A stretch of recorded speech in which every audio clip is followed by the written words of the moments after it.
Alrighty, howdy ho folks, Multiversal Medium here for another episode of Dread Delusion. Last time we left off, well, we got a house. Homeowners! Yeah, good stuff. This episode, we're going to be talking to Sunil over here about the various bits and bob of Project Horoscope. As, honestly, how it was looking, it seemed like the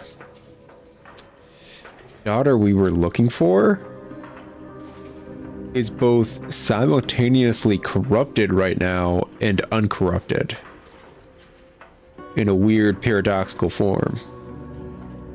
And that may relate back to just how this whole horoscope thing was messing with things that honestly shouldn't. Very quickly, citizen. My time is in high demand. Let's have a little chat about Project Horoscope. This is really stupid of me, by the way. I really should have come up to this dude and be like, hey, so that super secret project that's like under lockdown, let's talk about it. It's really dumb of me. Let's have a little chat about Project Horoscope. Sunil narrows his eyes at you. Am I meant to recognize that name? You tell me that was some other Sunil Khan's name all over this project's files? Sunil looks at you with a hint of surprise. The first you've seen him off balance. How did you... You tell Sunil what you've discovered about Oleg's daughter, Afra. When you're finished, he sighs. My, you have been inquisitive. Where your loyalty is not so obviously suspect, you might even have made a good interpreter. So, what is it you imagine you will get from me? I want to know the truth. Oleg deserves to know the truth. Chief Interpreter Afra deserves to know the truth.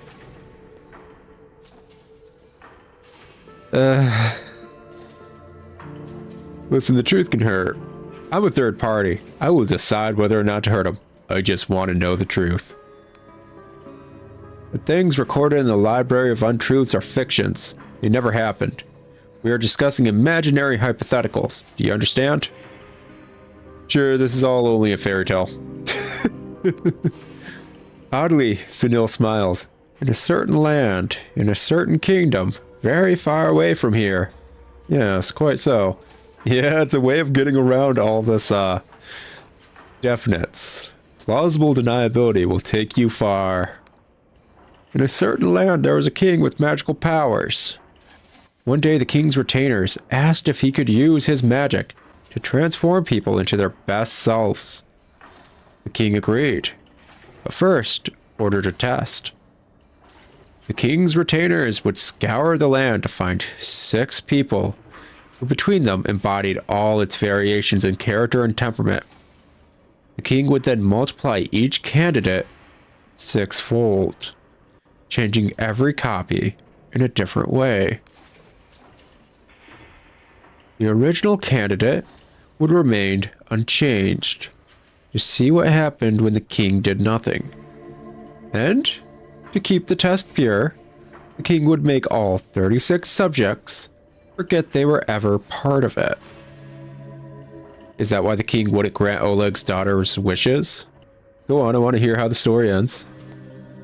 Is that why the king wouldn't grant Oleg's daughter's wishes? There is no Oleg in this tale.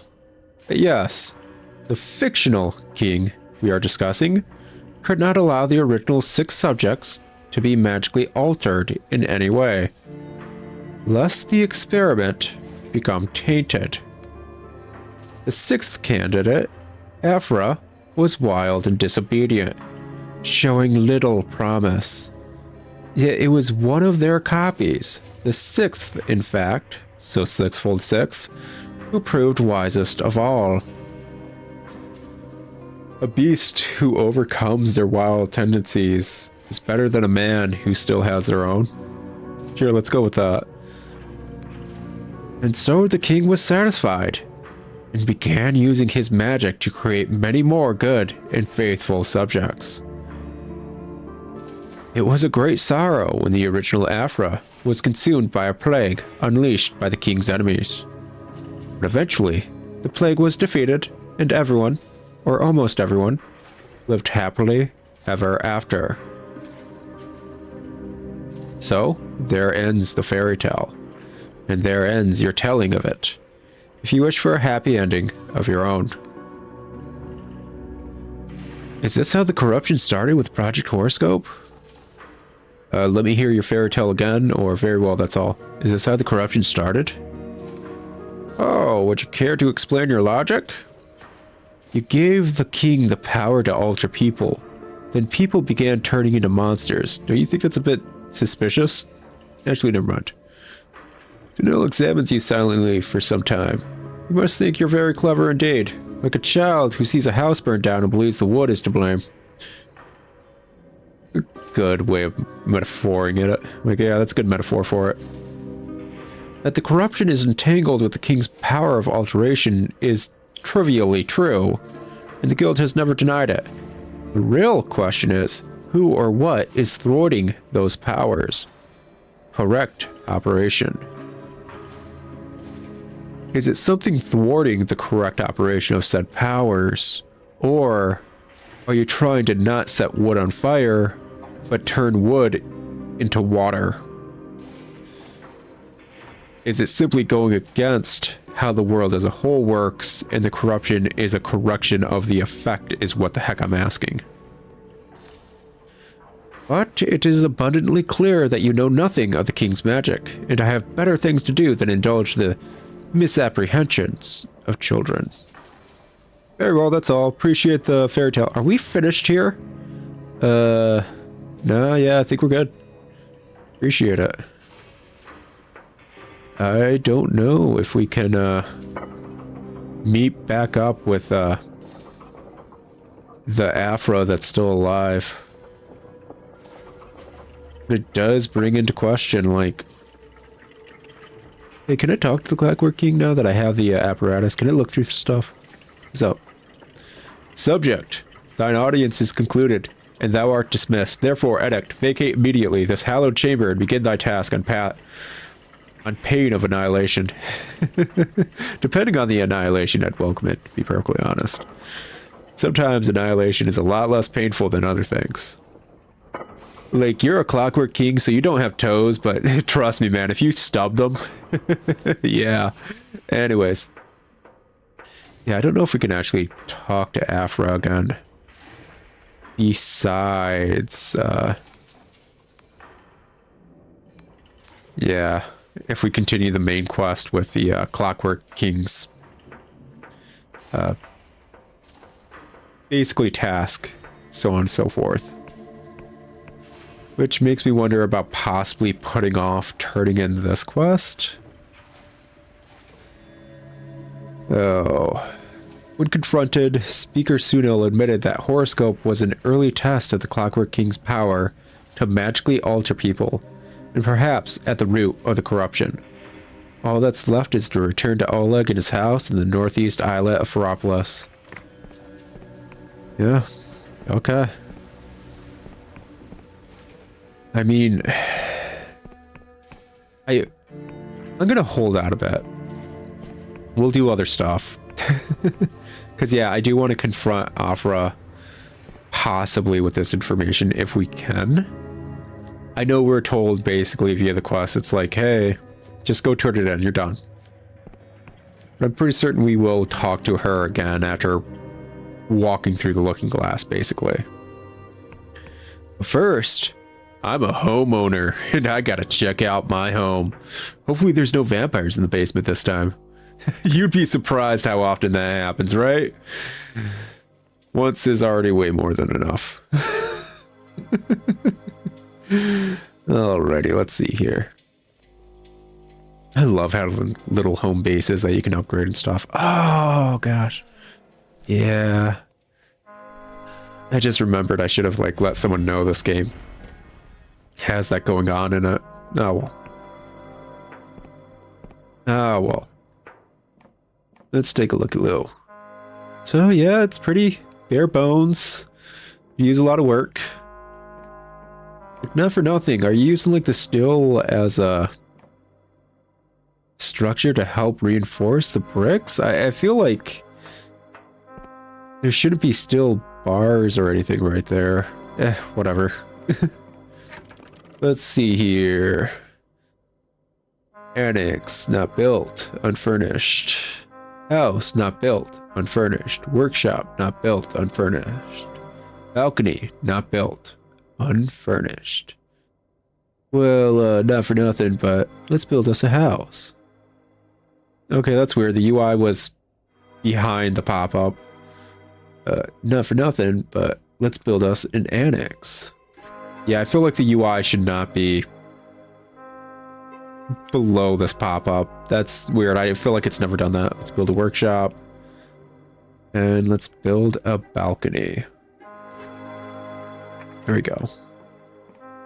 This stuff will probably be done in a hop and a skip. We got any, doesn't look like any construction crews are going right now, but what else? It will probably be done in like a day or so, so why don't we actually just skip ahead? Let's see here. Advanced time. Such a nice spell to have. Like, it's a perfectly valid lore. Stomach. Still using Immortal Life freaking UI. Perfectly valid lore setup of advancing time as opposed to just sitting around for 12 hours like you would say in first person RPG or whatever. Okay. I can kind of dig it. You know, this is pretty nice. It's different, it's weird, I like it. Oh, we even get a decent bed from the start, that's nice. What are we looking at up top? We get a nice little floating alcove. This is very wizardy for like the Clockwork Kingdom. Okay, so that's the introduction to Sixfold. History of Cartava, Beatrice Webb.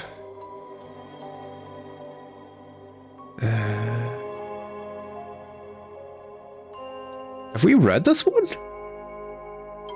I feel like this one's different.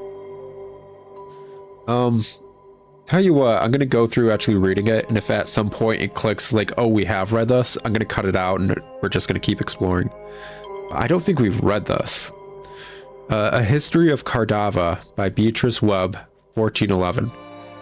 How could a tiny island, known chiefly for its backwardness and incessant rain, transform itself in the space of 9 years into a leading light of civilization? The answer is one of the greatest stories of our age, and yet there has been no authoritative history of Cardova since Joan Toussaint's excellent treatise nearly 200 years ago, which is now, through no fault of hers, missing some crucial developments. Little is known about Cardova in ancient days. The island split off from Slev during the World Rend, and subsequently drifted in isolation for some centuries, during which time the largest part of it was destroyed in a collision with some airborne object. The survivors clung to a local god known to posterity only as the Dead Mother, described by the 12th century traveler Alhamar as zealously protective of her worshippers, yet also bloodthirsty and vindictive. Even today, old songs and nursery rhymes hint at grotesque punishments meted out by her hierophants, such as execution by lightning strike or living burial. Nevertheless, as the sky realms clawed their way out of the rubble and entered the Great Revival, Cardova's, at the time, high altitude attracted a growing contingent of astrologers, balloonists, and later, aetherists. They used it as a staging ground for expeditions beyond the Neuron stars. Christ, okay. Excuse you? Come on. UI, what you doing? Here we go. The discovery of Ardentine ore in 1341 brought miners and geologists who settled and intermarried with the natives, along with dangerous new ideas and a greater consciousness of the outside world. The Coven of the Dead Mother cautiously welcomed this flood of industry in the hope of growing rich from the duties and taxes they could impose on it, calculating, like so many rulers throughout history, that they could suppress the ensuing undercurrents of dissent in discontent through terror alone. It was the coming of the God War in 1396 that finally dispelled this illusion. As apostatic rebellions erupted across the Sky Realms, the panicking priesthood embarked on a campaign of repression against suspected heretics, triggering strikes and mutinies among the miners. Attempts to suppress these by force only escalated the crisis, culminating with the overthrow of the Dead Mother's cultists in 1397. By a coalition of intellectuals and mine workers, the fate of the goddess herself remains a mystery. Despite its mineral riches, the new Cardovan Republic was vulnerable and unstable, with numerous enemies within and without. And so, with the zealotry of a recent convert, and aided by enormous loans from Vena and Bayonne, which had both covertly sponsored the insurrection in the hope of gaining a new vassal, it set about transforming itself into the workshop of the Union war effort. The city of Istraburg blossomed with enchanted foundries and manufactories eagerly staffed by incoming refugees from across the Wiccan rule. These assembly yards soon grew so complex that they could only be managed with the aid of sophisticated cipher logic engines, constructing giant war machines capable of grappling face to face with gods and driving Voidstone into their nuclei. By the end of the conflict, they could build a 150-gun galleon from scratch in just 3 days, with a Schism-class sky fortress in 2 weeks. Yet, even before the war was over, a rift emerged over the shape of Cardova's future. The most radical voices, known as machinists, talked of organizing society around new engines of peace, making cipher magic predictable and accessible to all via mechanical science. Moderates, along with the wider Union nobility, saw this as a blueprint for chaos, while hardliners feared it would be a slippery slope back into god worship. 4 years later, formal ratification of the Treaty of Union remained mired in bitter disputes over mechanization, intellectual freedom, and the repayment of war debt. To say nothing of the latest incendiary proposals in Ryova for an apostatic inquisition. Meanwhile, some geologists predict Cardova's famed mineral veins may run dry within a few decades, potentially depriving it of a major bargaining chip. Today, from my balcony above a tea house in Istrickburg, I watched the Cardovan miracle spiral ever deeper into discord. Already I have had to revise the volume several times over due to new upheavals. Last month a Union curate and 3 Venom soldiers were killed by a mob while attempting to arrest a mechanist scholar. This month the Alchemist Guild, itself split between mechanists and vitalists, vowed to dissolve the provisional diet by force if it appoints a new curate, prompting Vena to threaten to call in its debts. Many fear these factions will shortly come to greater violence, for having once overthrown their rulers, all Cardovans understand how easily it could have happened again. Above it all looms the inescapable dilemma: who shall lead us? Not even the machinists are united on this question, yet the answer will undoubtedly reverberate across the Sky Realms, for not even the mightiest Sultan can afford to ignore an island capable of creating such machines. What will be the ultimate consequence of the Cardovan miracle? I suspect we have only seen the end of the beginning. Okay, good stuff. So is this Volume 2, Sixfold Symmetry? Symmetry is at the heart of all magic. Is this one we already read as well?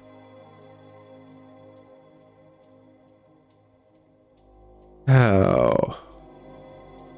It might not be. Let's see here. Let's go through it all just to be safe.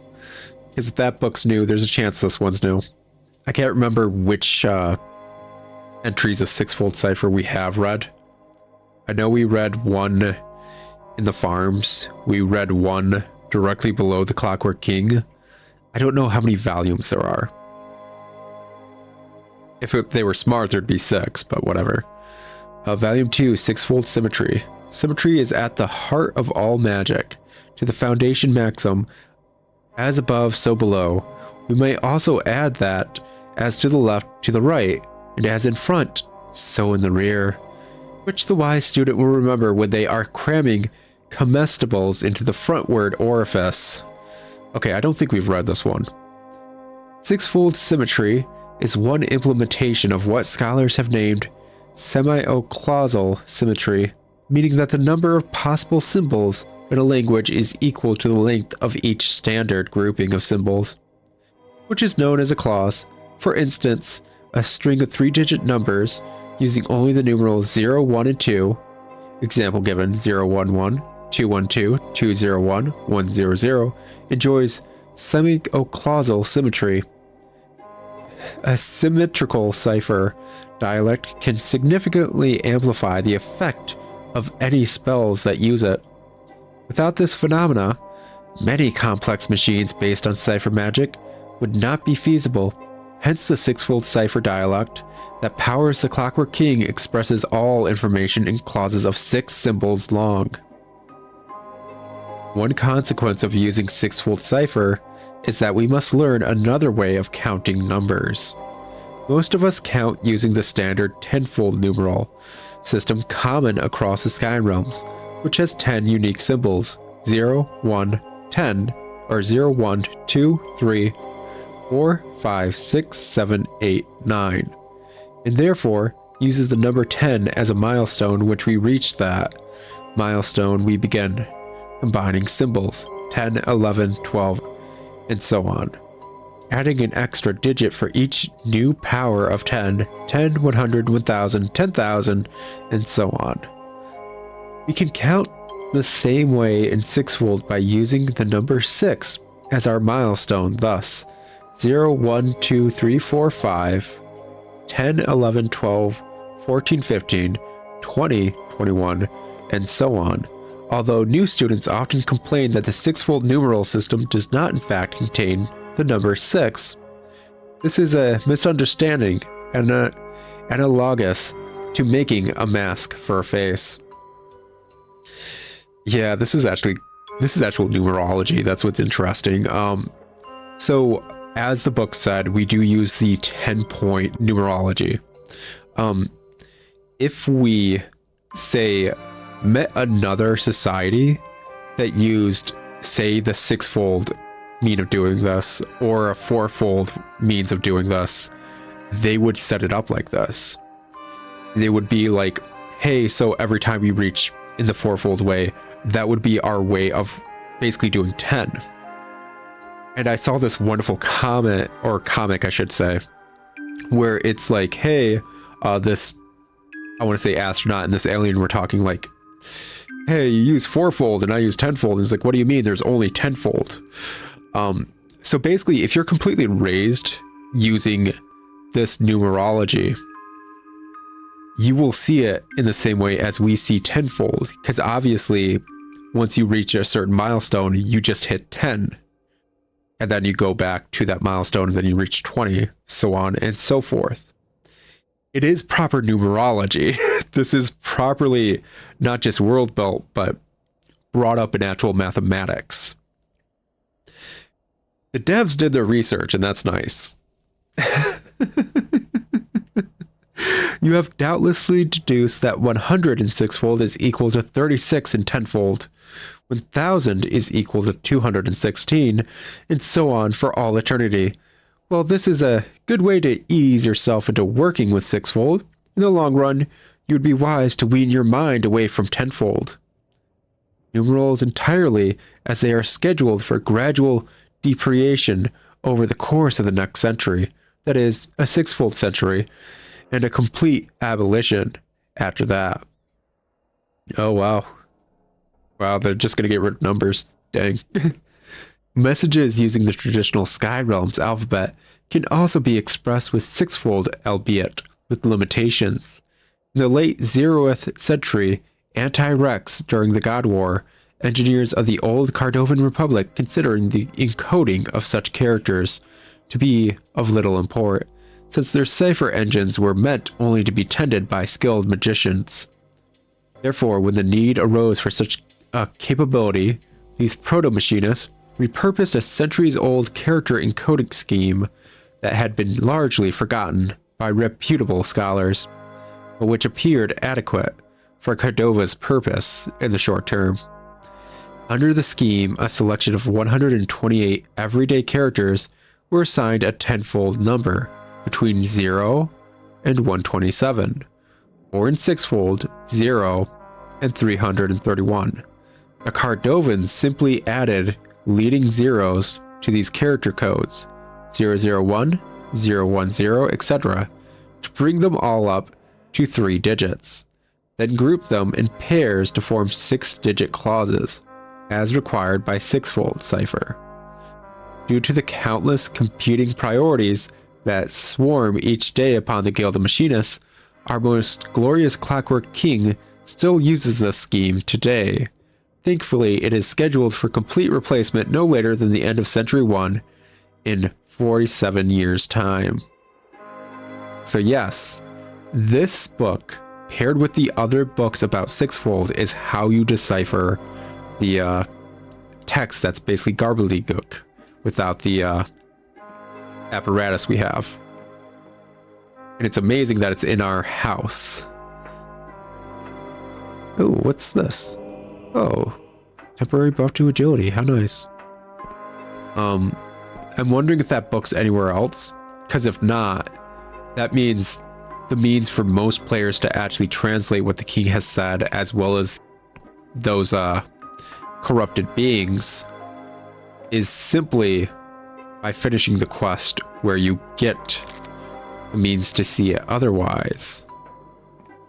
But at that point, it's worthless. So yeah, it's interesting, it's solid. Obviously, you'd have to put in the effort to actually decipher such things. Let's furnish our house.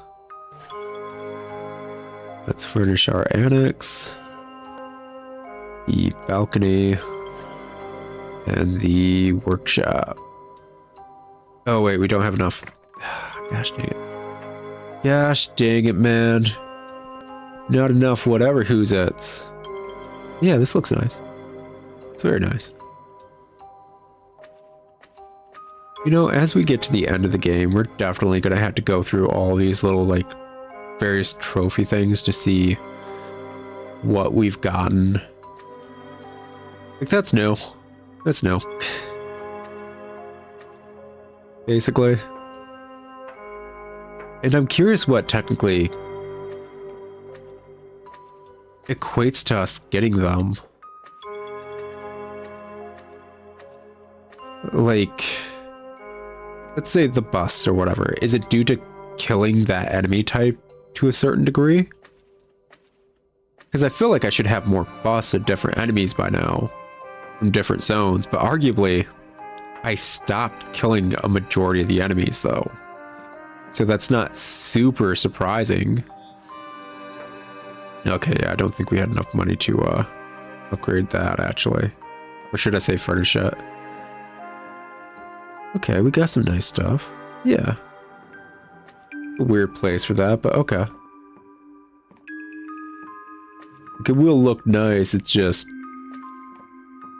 awkward to get set up. There we go. Cute. Oh, what's this one? Oh, it's just a vase? Lovely. I love vases. They're very cup-like. Yeah, let's go with cup-like. Alrighty, yeah. Good stuff. I'm gonna say let's hold off on basically switching out the different themes or styles until we can get this going. That's what, Jitter Seed? I'm pretty certain that's Jitter Seed, yeah? What items do I have in my inventory and what am I missing, basically? We got Iapegoth. We got Paradoxicus, so yeah, it's Jitter Seed that we're missing. Okay. Oh wait, let's actually check the cranial implant that we got. Cranial moderator. Within your skull, its tiny cogwheels tick and churn. Sometimes their motion keeps you awake at night. The courtiers of the Clockwork King use these mechanical implants to understand the language of their liege. Yeah, that's fair. That's fair. Okay. I don't think anything else is new. Aphros house key. Okay. A thin, flat strip of metal with dozens of tiny holes bored through it. Not exactly your run-of-the-mill key. Unlocks a door in the conduits, the lower section of Ferropolis. Yeah. Okay. I think that's our next area to check out. Actually, you know what? Let us... Did I have, like, Jitter Seed in that? A Jitter Seed? No, we don't have Jitter Seed. Okay, let's actually teleport to one of our other houses and just get some Jitter Seed, actually. What would be a good place? Does the Uranite Academy have, like... I think it does have a garden. Yeah, let's just go over here. I am a mage. I can go here. I got in. I'm cool. I'm funky. I'm fresh. Got a garden. Garden does not have the Jitter Seed I hoped for. Life is sin. Oh me oh my. Well, there's that's Iapegoth though. Gosh dang it. How did I miss that potion? Whatever. Okay, so not here. Let's then in turn go to Hollowtown. Bella's gunship. Is that the blinding light? Why is it called the gunship? I'll check that out here in a minute. I thought that was just called the blinding light. Oh well. Been a minute since we've been to Bloodborne Town with the giant wiggly god above. Would you guys worship a god if they were a worm? I just love how many times I've been able to properly work that into any joke. Just like, would you do X if I was a worm or Y was a worm? Like 100% the amount of times I'm able to actually do that without recourse is amazing. Alright, let's figure out the UI, because you know this isn't Immortal Life. And then just start popping on ahead to grab some Jitter Seed. So like, I was having the same issue last time I was trying to get some materials for the house in the Endless Realm or whatever. Do these things grow at a different pace, or did I just somehow horribly mess up the pacing of them? Because I swear when I came over here just to farm materials really quick off screen, yeah, they weren't all up at the same time. I think that's all we need, technically. Yeah, I'm pretty certain that's all we need. Do I have like a... Yeah, I do have an alchemy station right here. Excuse you. I know I walkie the fasty, but... Me needy, the crafty. Okay, what was it to make... Is it this and... Paradoxicus? What does that make? That makes a shielding potion. Is it Paradoxicus and Paradoxicus? That makes nothing. Okay, is it Paradoxicus and Jitter? It's truth. Is it jitter and jitter? Don't know. Pageth and jitter is poison. And Pageth is unknown. Why don't I just create... That's a health potion. Okay. Let's pop down a couple Paradoxicuses. Okay, that's mana potions. Craft a few of those. There we go. Let's see here. Actually, why don't I just get a bunch of buffs going too while I'm here? May as well. I mean, I paid for the house. It's not like I'm gonna be one of those dudes at frickin' a monster truck rally where I pay for the whole seat and only use the edge. May as well use the entire house and all its frickin' resources. Oh, I miss marketing like that. Pay for the whole seat, but you only need the edge. All that stupid kind of stuff. Is there anything else? No, that just goes upstairs. I don't think there's anything up here. Yeah, I think that's it. Maybe as we're getting closer to the end point of the game as a whole. You know, it's kind of becoming like the final hour kind of thing. I may go back to all the houses and just try out all of them with the different styles and, you know, just to make sure I show all that on screen. Just to make sure. Okay, so Vela's gunship. Shouldn't this be... Yeah, it's the blinding light. I don't know why it calls it the gunship. Whatever. Clockwork Kingdom. There we go. Oh, this is... I walked a bit too quickly while I was loading. Alrighty. Yeah. Let's get this situated. I love my housing and games and stuff. Okay. All that going. Actually, you know what? Maybe I'll do that this episode. So not for nothing, but the workshop don't look super furnished. It looks like I just put a few things and honestly, that should not be there. That's gonna get...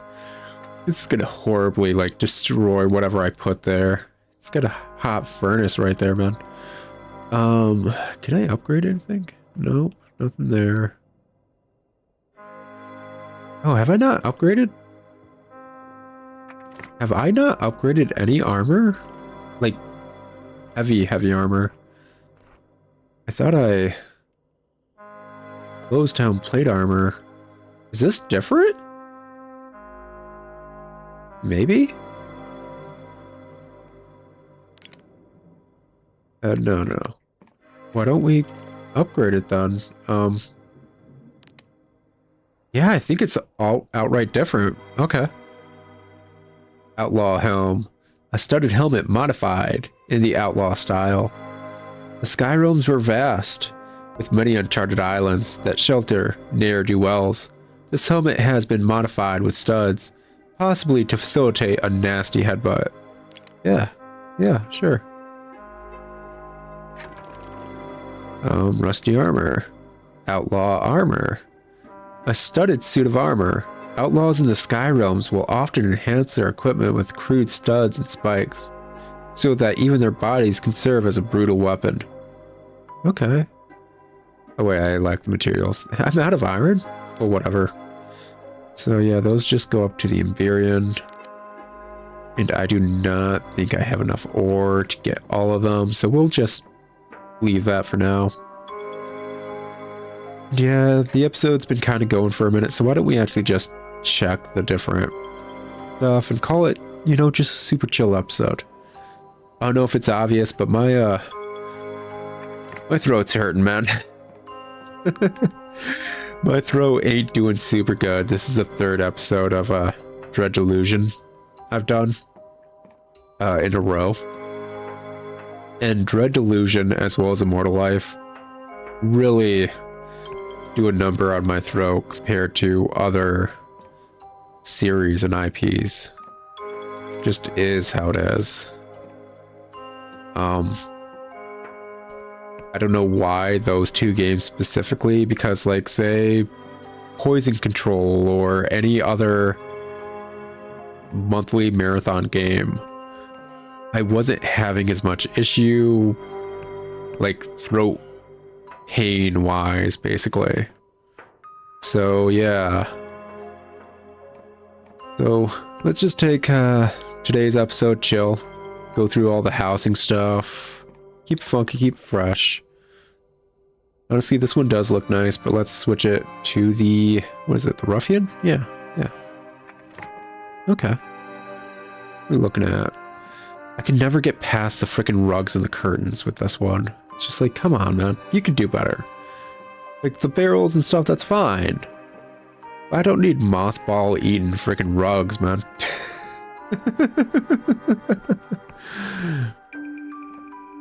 Either way, like, it's a lot more hesitant-y, I guess you could say.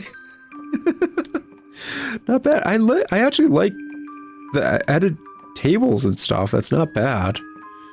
It's more so the curtains, the rugs, and the banners that are just like, no, this is 100% a no-go almost every single time. 100% a no-go. Other aspects of it do look good. Let's add the Endless Realm one. Yeah. Same with the holes in the rugs, man. Oh, you got a nice little statue, dude. Hi, statue, dude. I don't remember statue dude ever being a thing. Oh, I keep my coffins underneath my staircase, you know. I don't have a closet to put my skeletons in, so they just go under the staircase. You know how it is, you know how it is. Like, honestly, like, it's not that the furniture is bad, it's that it doesn't match the decor of everything else. So it feels like I just walked into, like, some random cookie cutter neighborhood with their, you know, like those suburban houses that are just, like, mass-produced in a small neighborhood. And as I walked in, there was nothing but all this, like, Asian furniture, like rosewood Asian furniture that's just, this doesn't really match the walls or anything else anywhere. It's not bad, it's good furniture, it just doesn't exactly match, you know? Okay, let's see. First time we're seeing the clockwork stuff. This is... Oh, we got a nice little furnace. Oh, okay. That actually adds white noise. That's nice. Yeah, this is nice. I know, like I was saying earlier, the main thing that really sells or kills it is the rugs and curtains for me, really. They really tie the whole room together, don't they? But like the various clutter, like the organ right there is cool. I like it. The bits and bobs of clutter that are meant to be a bit more dirty and the like don't outright look horrible. Obviously, I think the apostatic union stuff looks the cleanest. And let's be honest, if I'm completely and utterly renovating my house, why wouldn't I want it to be clean?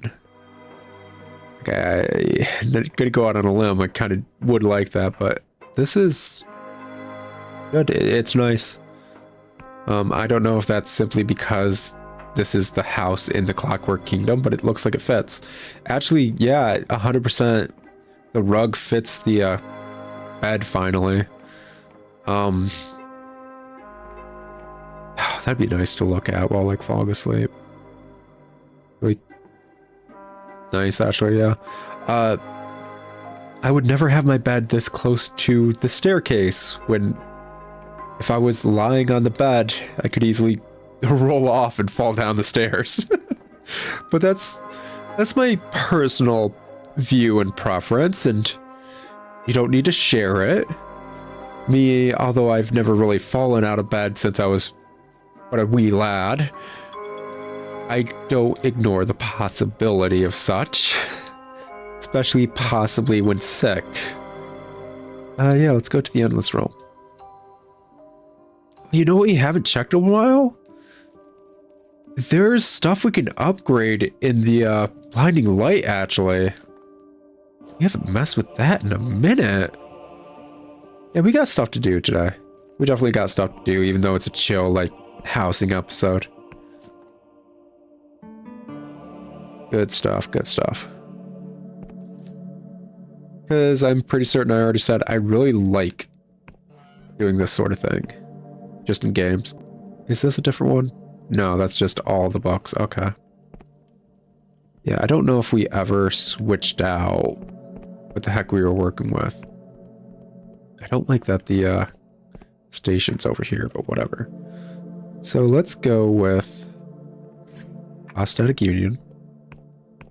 How many coins am I working with? Okay, yeah, we're good. We're good.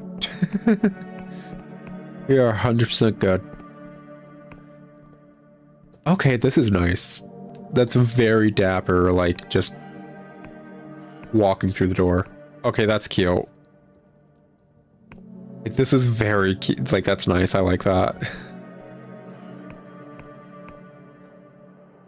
Yeah, this is, I like it a lot.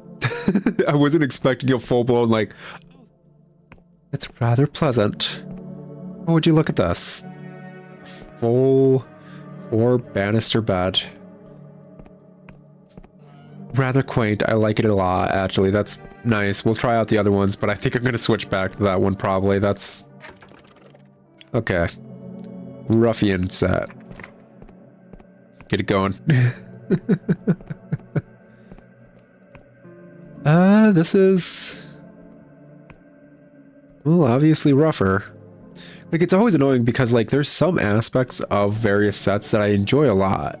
I like this freaking, like, map setup.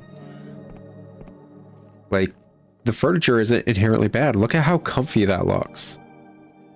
Like, with all the documents and everything, it looks like a mastermind planning things. It's... the rugs and the curtains. Take care of those. Basically. That's the biggest ask at the end of the day. Just that stuff. That bed looks horrible too. Actually, that begs the question. I don't think the bed changed whatsoever in the Clockwork Kingdom, but the beds for this one changed depending on the decor. I mean, it is what it is. Why do I just have a street lamp in my house? You know what? Actually, if I could fit a street lamp into my house and use it as decor, I think a lot of people would. This is nice too. It is. I like the chandelier. I do. I like the table setup and everything. The rug and curtains can be kind of ignored because they match the rest of the decor. Not for nothing. And I know this is me arguably being picky, all things considered. It really is. Especially considering where this house is set up. I swear there didn't used to be trees here. I also find it so funny. We got a garden thing and it's just, well, no garden in it, just trees. Do the trees switch out too? Is that what's happening? Because I swear this didn't used to have trees.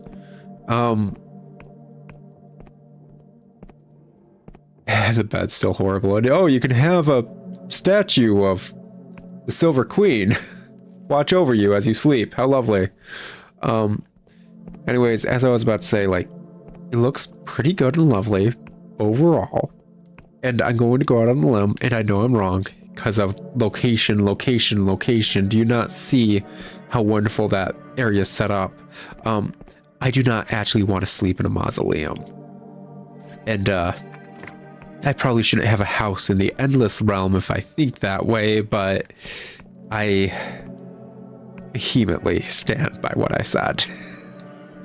I do not want to feel like I'm already fully in the grave while in my kitchen. Now this is...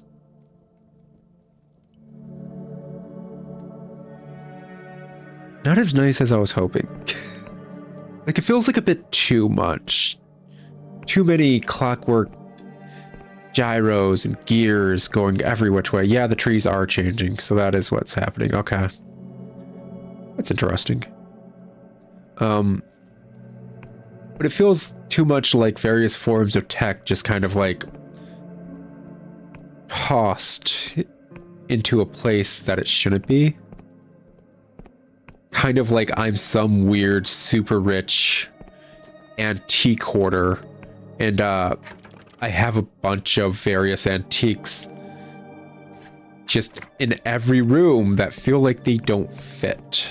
And that's what that feels like. So yeah, I think we're gonna go with the hypothetic union one. Because look at this. That's very lovely, isn't it? It's so nice. I don't like how the curtains in this room and the back wall are handled, but you know what? I would prefer double around each window. You know what? It's whatever. It's whatever. It's simply a matter of my own preference, and as a person who paid for the renovations, my preference doesn't matter apparently, but whatever. Whatever. It is very lovely otherwise. I didn't know I was such a stickler for curtains and rugs, to be honest. I really didn't. Anyways, let's check out the first house we bought doing all this stuff. And then we'll go back to the blinding light and yeah, see what we can do to upgrade that place, because I don't think we ever fully upgraded it. And we'll call it an episode at that point because, well, like I was saying, my throat's hurting, man. I don't think I'm going to be able to record any more episodes after this. Throat's going to need a bit of a rest in between. And a good number of cough drops, if I'm being perfectly honest. Oop, wrong way. Every single time. I actually somehow caught myself last time. Okay, so I'm pretty certain we went over the house with the apostatic union set up, which is what it currently is, as well as the ruffian. And I remember not being super cool with the chairs, but I like the ruffian chairs because they were that nice red velvet. So let's just instantly get to the endless. Which, yeah, this, okay. A bit more drab. I don't think any of this translates to these extra rooms, does it? No, it doesn't. The renovators are not allowed in the attic or the basement. Doesn't look inherently bad. I don't like how this pillar cuts off two of the trophy stands, actually. That's a choice they made. Kind of like how this ramp doesn't cut through into the garden. That was another choice they made. Let's see here. I don't really need a table covered in blood and cipher magic, and I don't really need a cadaver table, but I'm glad they were included. I don't need one now, but maybe someday. I like how I could go through all these, like, basic switching of decors and just get a crap ton of buffs. Okay, like once more, it's got Halloween haunted house spooky vibes. I'm certain, arguably, this would be great if there was still a vampire in my basement. Beyond that, it looks like there's a lot of mold and dust. I like the colors. There are a lot of nice colors. I like purple. I don't need bloody cadavers on my balcony. That's going to smell later. Oh, goodness. There's already flies probably laying eggs in that.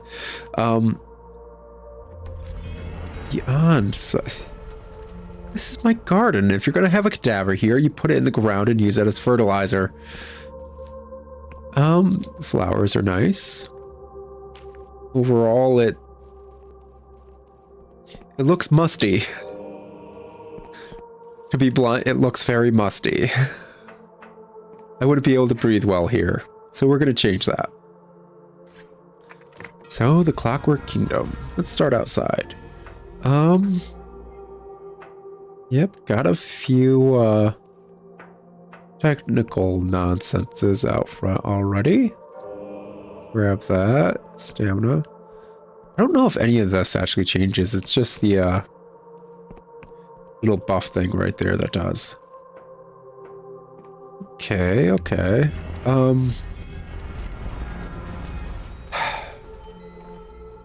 I don't like how that also cuts off the trophy stand. I'm fine with... The furnace should not be right next to the fireplace. What were the renovators thinking? It's fine to have a furnace in this room, yes, but... don't exactly need a full-blown street lamp now, do I? I like just pretending to be genuinely upset.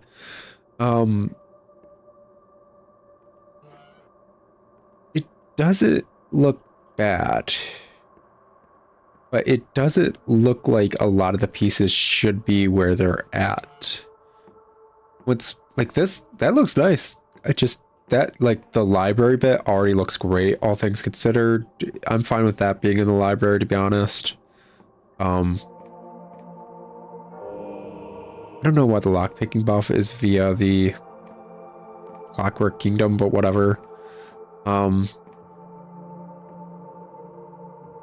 I guess that kind of makes sense. The inner workings of the library do look nice. This I'd put somewhere else. Maybe where the lockpicking buff is, and possibly have that increase lore or something. I don't know. Whatever. I know something else buffs lore, and that's like the Endless Realm one, but...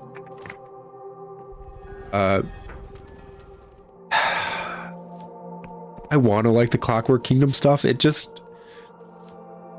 feels like if I was in the Elder Scrolls universe and I just outfitted various pieces of Dwemer tech in my house. And it's like, yeah, it's high-end Dwemer tech. And it's like, yeah, but you don't even know what that does. And it's just kind of sitting in your living room. That's how it feels with the Clockwork Kingdom stuff in your other homes so far, which is upsetting. Like I said, I want to like it. I do, because there's a lot of cool, fun, funky stuff. That dude's still there. Hey, what's up? Bye.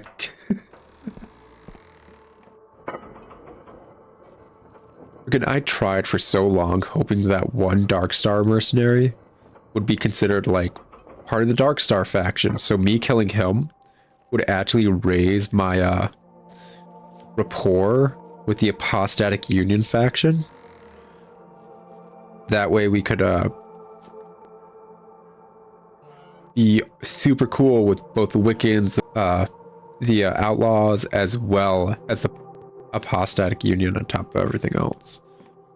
So this cutter needs to be repaired still. Still got a ways to go with all that, huh? Okay. It is what it is. Still don't know where that goes. Oh. I forgot. You guys said you'd be here. I don't like that. This was my place. You know, I'm the one that won it from who's it, what's it. Oh gosh, this thing takes Emberian ore?